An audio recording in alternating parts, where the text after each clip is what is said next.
മിഴി അച്ഛൻ ചിട്ട കാണിക്കുന്ന കിടാവിന്റെ വായലൊക്കെയാണ് ഉമ്മ വെക്കുക. നേരത്തെ ഞാൻ കണ്ടു ഫുഡ് കൊടുക്കണത്. കൈയൊന്നും വൃത്തിയില്ലാത്ത കൈ കൊണ്ടൊക്കെ കിടാവിന് ഫുഡ് കൊടുക്ക. കുറെ നാളെ ഞാൻ ക്ഷമിക്കണ്. എന്നിട്ട് കാണിക്കണേ കിടാവിന്റെ വായലൊക്കെ ഉമ്മ വെക്കുന്നത്.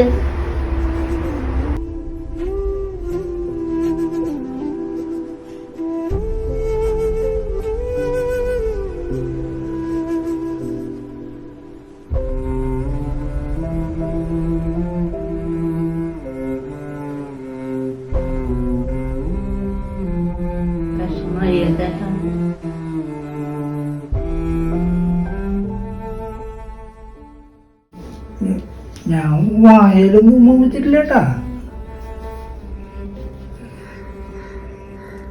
നമുക്ക് നമ്മുടെ വീട്ടിലേക്ക് പോവാം. ഇവിടെ അവർക്ക് കുട്ടികളല്ലേ, ഒരു സമാധാനമായിട്ട് ജീവിക്കാനുള്ള ഒരു അന്തരീക്ഷം നമുക്കുണ്ട് കൊടുക്കണ്ടേ. ഉണ്ണിയുടെ കാര്യം അത് 2 ദിവസം കഴിയുമ്പോൾ നമ്മളെ മറന്നോളൂ. അവരുടെ പ്രായം അതല്ലേ.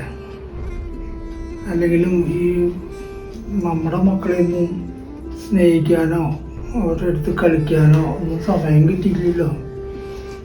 പേരക്കുട്ടികളുടെ അടുത്താണ് അതൊക്കെ പ്രകടമാവുക.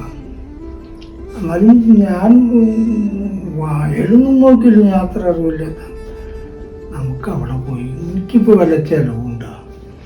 എനിക്കും പെൻഷൻ ഉണ്ട്, നിനക്കും പെൻഷൻ ഉണ്ട്. അത് ധാരാളമായി. ഇപ്പം അത് വർദ്ധിപ്പിച്ചിട്ടുണ്ട്. അതൊക്കെ മതി. ഫോണൊക്കെ ഇല്ലേ, അപ്പോൾ അവനോട് ഇടയ്ക്കിടയ്ക്ക് ഒന്ന് കൊണ്ടുവരാൻ പറഞ്ഞാൽ നമുക്ക് കുട്ടീനെയും കാണും. അവർ ചെറുപ്പല്ലേ, അവരുടെ മനസ്സിനെ വിഷമിപ്പിച്ചിട്ട് നമ്മളിവിടെ തൂങ്ങിപ്പിടിച്ച് നിൽക്കണ്ട. പോയാലോ